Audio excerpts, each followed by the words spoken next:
वो चिट्ठी या लेटर जो हमारे पर्सनल एक्सपीरियंस और हमारी फीलिंग्स को एक्सप्रेस करे उसे हम पर्सनल लेटर कहते हैं। आज की इस वीडियो में हम सीखेंगे कि पर्सनल लेटर्स क्या हैं और हम किस तरह से उन्हें इम्प्रेसिव बना सकते हैं। मज़ीद ये कि हमने कौन-कौन से ऐसी मिस्टेक्स हैं जिनको लेटर लिखते हुए अवॉइड करना है। इससे पहले कि हम देखें पर्सनल लेटर्स क्या हैं, हमारे लिए ये जानना बहुत ज़रूरी है कि लेटर क्या है? हम क्यों लेटर लिखते हैं और लेटर हमें किस तरह से हेल्प करते हैं अपनी बात पहुंचाने में? Letter is a written, typed, or printed communication sent by post or messenger. इस डेफिनेशन में कम्युनिकेशन एक डिफिकल्ट वर्ड है। आइए पहले इसको देख लेते हैं। कम्युनिकेशन का मतलब है exchange of information by writing और स्पीकिंग, यानी मालूमात का तबादला जो आप लिख कर या बात करके करते हैं।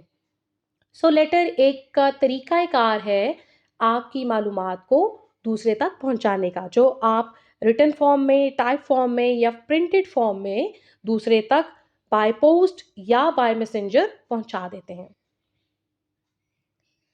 लेटर्स दो तरह के होते हैं, फॉर्मल लेटर और इनफॉर्मल लेटर। ये जो दो पिक्चर्स मैंने यहाँ पर पेस्ट की हैं, इनको आप गौर से देखिएगा और जहन में रखें। ये आपको टाइप्स ऑफ लेटर लर्न करने में हेल्प आउट करेंगी। इनफॉर्मल लेटर्स आप लिखते हैं अपने पेरेंट्स को, अपने फ्रेंड्स को, रिलेटिव्स को और एक्वेंटेंसेस को। एक्वेंटेंसेस का मतलब है आपके वाकफकार, आपके जानने वाले लोग। इसी तरह से जो फॉर्मल लेटर्स हैं वो बिजनेस फर्म्स को लिखे जाते हैं, गवर्नमेंट ऑफिशियल्स को लिखे जाते हैं और एडिटर ऑफ न्यूज़पेपर को लिखे जाते हैं। पर्सनल लेटर्स क्या है? Personal letters informal written message है जो आप अपने फ्रेंड्स को, अपने रिलेटिव्स को और अपने जानने वालों को देते हैं या लिखते हैं।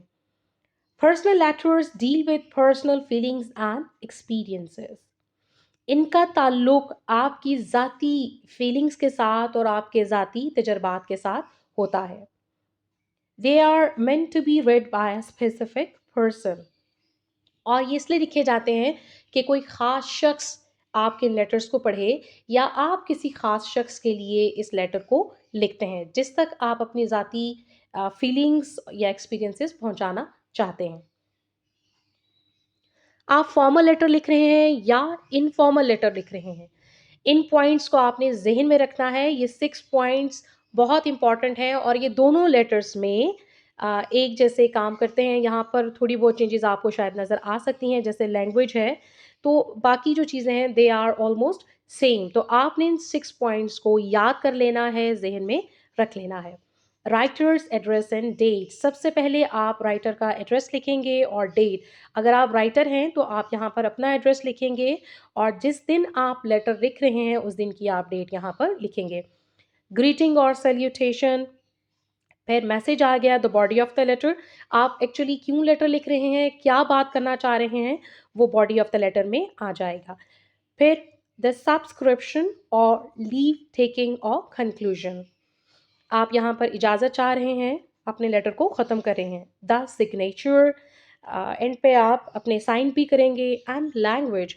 अगर इनफॉर्मल लेटर है तो उसमें लैंग्वेज आपकी डिफरेंट होगी, उसमें आप बहुत मुश्किल ज़ुबान नहीं इस्तेमाल करेंगे क्योंकि वो आपकी फीलिंग्स और आपके एक्सपीरियंसेस के साथ डील करता है। तो जब आप बहुत हैवी लैंग्वेज यूज़ करेंगे, हैवी वोकेबलरी यूज़ करेंगे तो उसका मीनिंग बिल्कुल डेड हो जाएगा।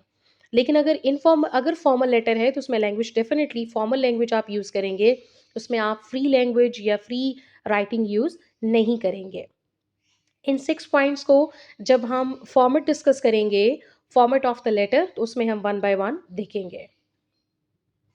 राइटिंग प्रोसेस, ये बहुत इंपॉर्टेंट है क्योंकि हमें देखना है कि मुझे लेटर लिखना कहाँ से स्टार्ट करना है, मुझे लेटर लिखना किस तरह से है।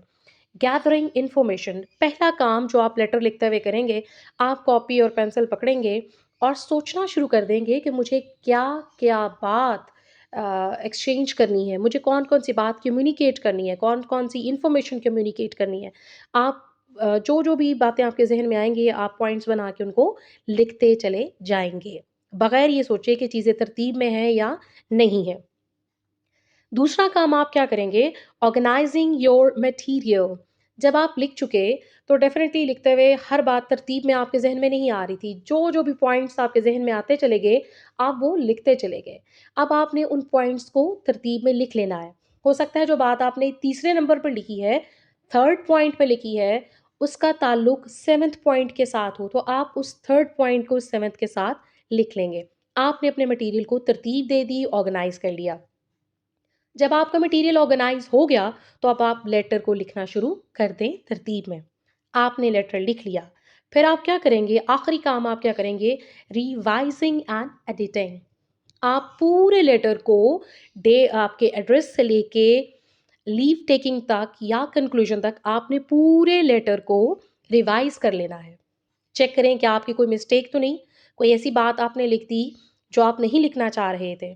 क्या आप उस बात को कट करके कोई नई बात लिखना चाह रहे हैं? आप किसी वर्ड को चेंज करना चाह रहे हैं? कोई स्पेलिंग मिस्टेक तो नहीं? कोई ग्रामेटिकल मिस्टेक तो नहीं? तो आप रिवाइज़ करेंगे और एडिट करेंगे और फिर एक नीट एंड क्लीन और बेहतरीन सा लेटर दोबारा लिख डालेंगे जिसको आप पोस्ट कर देंगे। ये है जी फॉर्मेट ऑफ लेटर जिसका ताल्लुक आपके एग्ज़ाम्स के साथ है। ये बहुत इम्पोर्टेंट है, इसको बड़े ही ध्यान और गौर के साथ समझिएगा।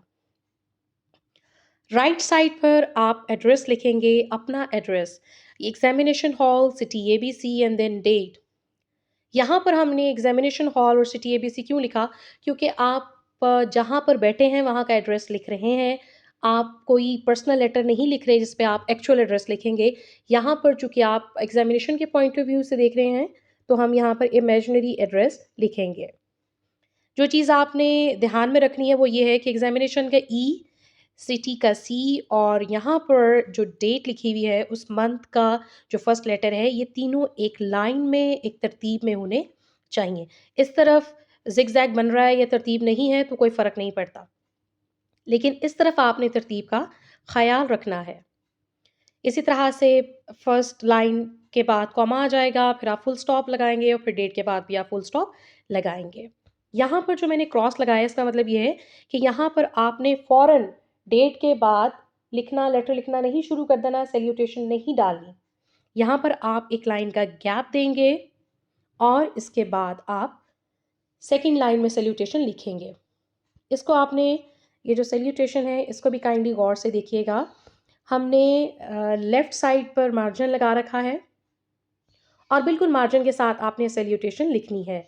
माय डियर फादर या माय डियर फ्रेंड या माय डियर आसिफ, व्हाटएवर जो भी आप लिखना चाह रहे हैं। और इसके बाद आप कॉमा लगाएँगे। आपने लेटर पैराग्राफ फॉर्म में लिखना है, तो याद रखिएगा कि पैराग्राफ आपने किस तरह से लिखना है।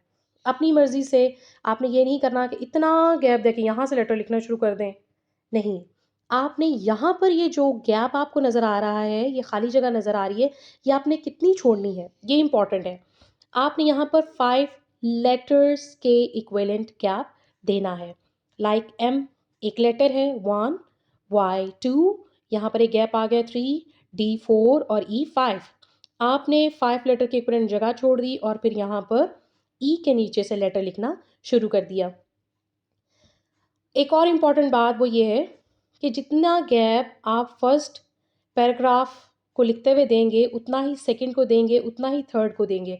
अगर आप 5 पैराग्राफ्स भी लिख रहे हैं या जितने भी पैराग्राफ लिख रहे हैं, तो सारे पैराग्राफ्स की जो फर्स्ट लाइन है, उनमें आपने सेम गैप देना है, सेम जगह छोड़नी है।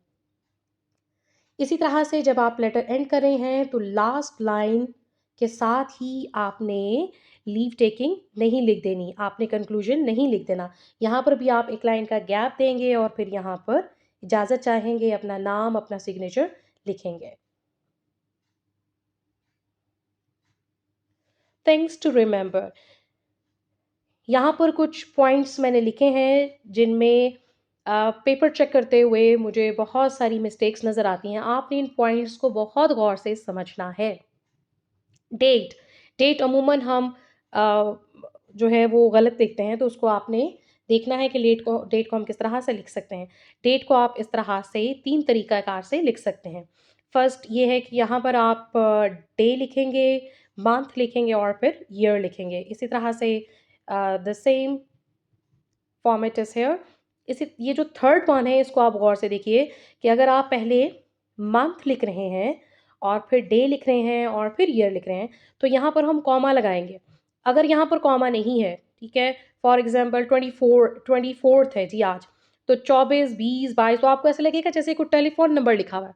जब तक आप कॉमा नहीं डालेंगे डे और ईयर को हम अलग-अलग नहीं देख सकते या अलग-अलग उसको अंडरस्टैंड नहीं कर सकते। डेट बहुत इंपॉर्टेंट है और मंथ का पूरा नेम आपने मेंशन करना है। सैल्यूटेशन, सैल्यूटेशन में अगर तो 3 वर्ड्स हैं, तो आप फर्स्ट जो वर्ड है उसका फर्स्ट लेटर कैपिटल करेंगे, सेकंड वर्ड का फर्स्ट लेटर आप स्मॉल करेंगे और लास्ट जो वर्ड है उसका भी फर्स्ट लेटर आप कैपिटल करेंगे। और अगर ये 2 लेटर्स पर मुश्तमिल है तो फर्स्ट वर्ड का फर्स्ट लेटर, सेकंड वर्ड का फर्स्ट लेटर आप कैपिटल करेंगे। लीव टेकिंग में सबसे ज़्यादा जो मिस्टेक्स नज़र आती हैं या देखने में आती हैं वो लीव टेकिंग में होती हैं। Yours sincerely, yours apostrophe S बचे नहीं लगाना आप लोगों ने। और जो सेकंड वर्ड है सिंसियरली, उसमें भी आपने एस को कैपिटल नहीं करना। योर्स सिंसियरली, ये नीचे करेक्ट करके लिखा हुआ है, आप देख सकते हैं। ईजी लैंग्वेज, जब आप इनफॉर्मल लेटर लिख रहे हैं तो आपने लैंग्वेज बहुत आसान रखनी है। बहुत मुश्किल वर्ड्स, बहुत मुश्किल सेंटेंसेस नहीं लिखने। स्मॉल सेंटेंसेस में आपकी फीलिंग्स जो है वो बरकरार रहेंगी। दूसरी बात ये कि जितने ज़्यादा स्मॉल सेंटेंसेस, इजी वर्ड्स आप यूज़ करेंगे, उतनी ही कम मिस्टेक्स आप कमिट करेंगे। नो स्पेलिंग मिस्टेक्स, जब आप रिवाइज कर रहे हों लेटर या एडिट कर रहे हों तो देखें कि उसमें कोई स्पेलिंग मिस्टेक्स ना हो, क्योंकि बहुत बुरा इम्पैक्ट पड़ता है। नो पंक्चुएशन मिस्टेक्स, आपने अपनी मर्ज़ी से बिला वजह जहाँ दिल चाहे वहाँ पर कॉमा, फुल स्टॉप और एक्सक्लेमेशन मार्क नहीं लगा देना, ठीक है? तो पंक्चुएशन का आपने ख्याल रखना है। No grammatical mistakes, grammatical mistakes आपने नहीं करनी। अब ग्रामेटिकल मिस्टेक्स जो सबसे ज़्यादा होती हैं वो टेंसेस का एक मिक्सचर होता है। फर्स्ट लाइन में अगर पास्ट टेंस है, सेकंड में प्रेजेंट आ गया, थर्ड में फ्यूचर आ गया, तो आपने इस चीज़ को अवॉइड करना है। आप जिस टेंस में लिख रहे हैं उसी टेंस में लेटर को लेके चलें और एंड तक उसी के साथ रहें। ज़रूरत पड़ सकती है कोई एक आध लाइन किसी और टेंस में हो सकता है, लेकिन अगर आप एक बात कर रहे हैं, एक फ़्लो में कर रहे हैं, तो अपने टेंस का ख़्याल रखें। ये बहुत बुरा इम्पैक्ट पड़ता है पढ़ने वाले पर, चेक करने पर। गुड हैंड राइटिंग का हमेशा एक अच्छा तासुर पड़ता है चेकर पर, चेक करने वाले पर। तो आपने अपनी हैंड राइटिंग का भी ख़्याल करना है। मेरी एक वीडियो है जिसमें आपको इम्तिहानात के हवाले से टिप्स मिलेंगी, तो आप ज़रूर वो चेक कीजिएगा, क्योंकि उसमें आप देख सकते हैं कि आप किस तरह से पेपर को इम्प्रेसिव बना सकते हैं, कौन-कौन सी मिस्टेक्स आप अवॉइड कर सकते हैं और आपको करनी चाहिए। Thank you very much for watching my video. Thank you very much.